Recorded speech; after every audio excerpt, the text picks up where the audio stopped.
Assalamualaikum warahmatullahi wabarakatuh. Pada kesempatan kali ini kita akan belajar tentang cara reproduksi bakteri. Jadi bakteri itu bereproduksi secara vegetatif atau aseksual dan generatif atau seksual.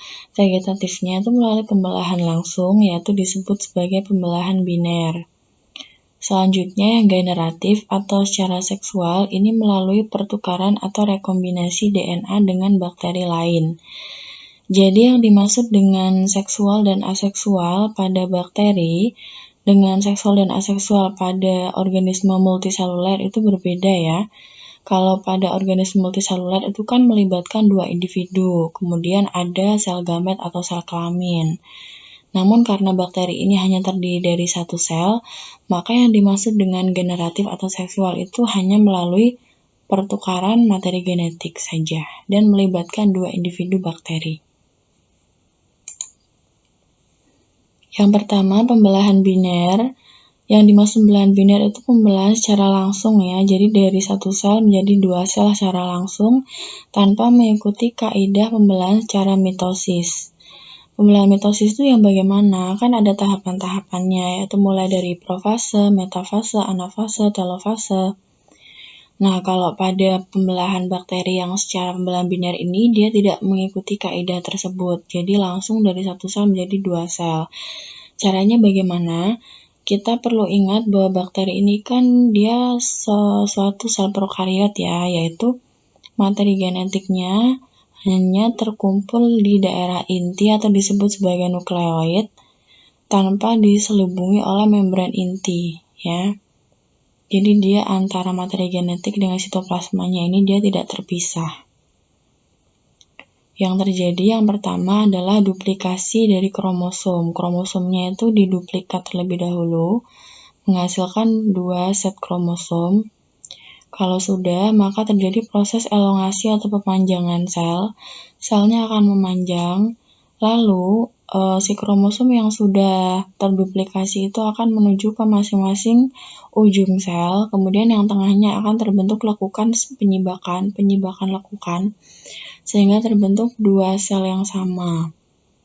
Nah, karena dia itu pembelahan biner atau vegetatif, maka dua sel ini adalah materi genetiknya sama persis ya, tidak ada variasi materi genetik. Kita lanjut ke cara yang kedua. Reproduksi seksual bakteri terjadi melalui proses percampuran atau rekombinasi gen dari dua individu yang akhirnya akan dihasilkan dua sel bakteri dengan materi genetik campuran dari dua induknya. Ya. Cara rekombinasinya ada 3 cara, yaitu yang pertama konjugasi, transduksi, dan transformasi. Kita bahas caranya bagaimana. Nah, ini adalah dua individu bakteri. Kita perlu perkenalkan dulu di sini bahwa bakteri ini kan memiliki materi genetik atau DNA. Nah, DNA bakteri ini ada yang tergabung dalam satu kromosom bakteri, kromosom sirkuler, dan ada juga DNA di luar kromosom atau disebut plasmid. Ya, dia sirkuler juga tapi lebih kecil ukurannya daripada kromosom bakteri. Nah, setiap bakteri biasanya memiliki satu atau lebih plasmid dengan ukuran yang berbeda. Nah, plasmid ini isinya DNA juga atau gen juga. Nah, gennya ini biasanya sedikit dan plasmid ini biasa berpindah dari satu sel bakteri ke sel bakteri yang lain. Namun perpindahannya itu tidak terlalu fatal berakibat pada bakteri induk karena dia hanya mengandung sedikit gen saja. Oke, kita bahas proses untuk konjugasinya. Jadi, bakteri itu kan punya membran plasma. Membran plasmanya ini dia akan menonjol, membentuk pilus. Dan ini sitoplasmanya ikut mengisinya ya. Kemudian akan bersatu dengan sel bakteri yang berdekatan. Ya, terjadi pemindahan materi genetik dari suatu sel bakteri ke sel bakteri lain secara langsung melalui jembatan sitoplasma atau piliseks. Yang ditransfer bisa berupa plasmid maupun DNA sirkuler, lalu sel akan memisah kembali dengan masing-masing sel mengandung DNA rekombinasi. Jadi ini plasmidnya, kopian dari plasmidnya akan ditransfer ya kemudian nanti akan membentuk plasmid yang lengkap lagi. Sehingga dua sel bakteri ini dia mengandung plasmid yang sama ya. Bisa jadi sel bakteri yang baru ini dia memiliki plasmid yang lain juga, dan dia juga memiliki plasmid yang lain juga. Tidak hanya satu plasmid ini. Sehingga terjadi rekombinasi gen, menghasilkan dua bakteri dengan gen yang berbeda. Selanjutnya, transduksi. Pada materi sebelum bakteri ini kan kita sudah bahas tentang virus ya, bahwa virus itu dia bisa menginfeksi bakteri atau disebut sebagai bakteriofage. Pada tahap pertama itu kan ada adsorpsi atau penempelan, lalu ada penyuntikan materi genetik, ini adalah materi genetik virus. Kemudian nanti materi genetik ini akan mengambil alih kerja dari sel, dan terjadi proses replikasi dan sintesis partikel-partikel virus yang baru, lalu akan dirakit. Nah, setelah dirakit membentuk virus yang baru, ada kemungkinan dia masuk ke fase litik atau fase lisogenik. Litik akan mengakibatkan selnya itu pecah dan melepaskan partikel-partikel virus yang baru.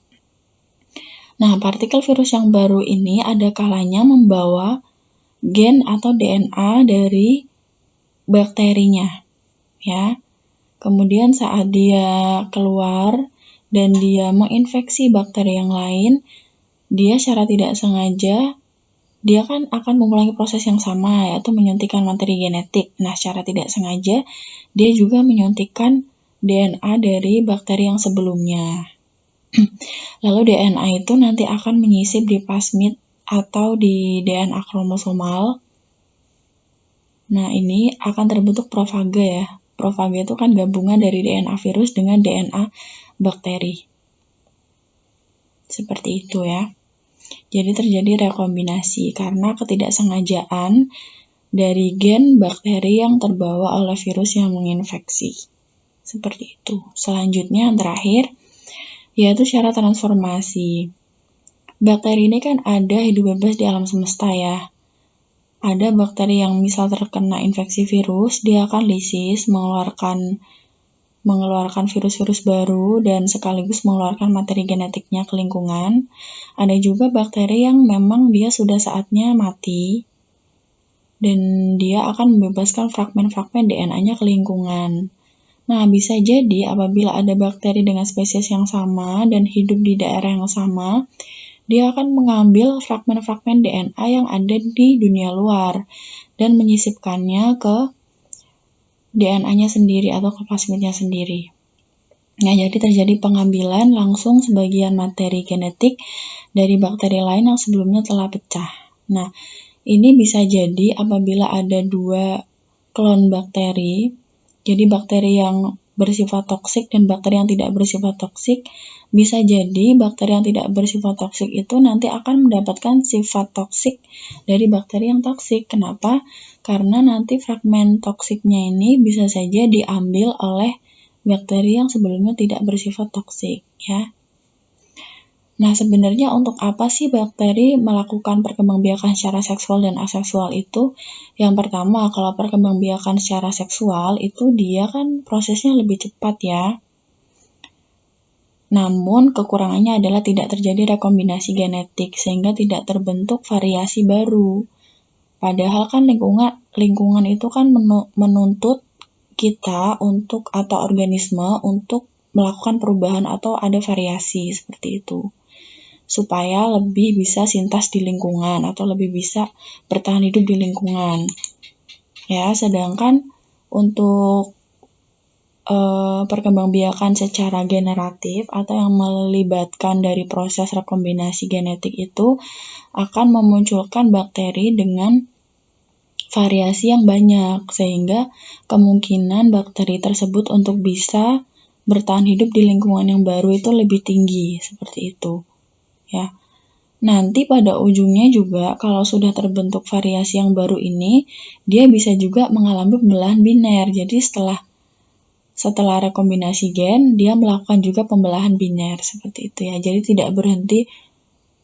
Jadi proses ini tidak terpisah ya. Misalnya rekombinasi gen, terus tidak demikian. Biasanya rekombinasi gen, kalau sudah terjadi rekombinasi gen, bisa juga dilanjutkan dengan pembelahan secara biner, seperti itu. Sekian untuk materi reproduksi bakteri kali ini, semoga bisa membantu pemahaman kalian. Apabila ada yang ingin ditanyakan atau tidak jelas, silakan bisa berkomentar di kolom komentar. Jika video ini bermanfaat, silakan bisa like, komen, dan subscribe. Wassalamualaikum warahmatullahi wabarakatuh.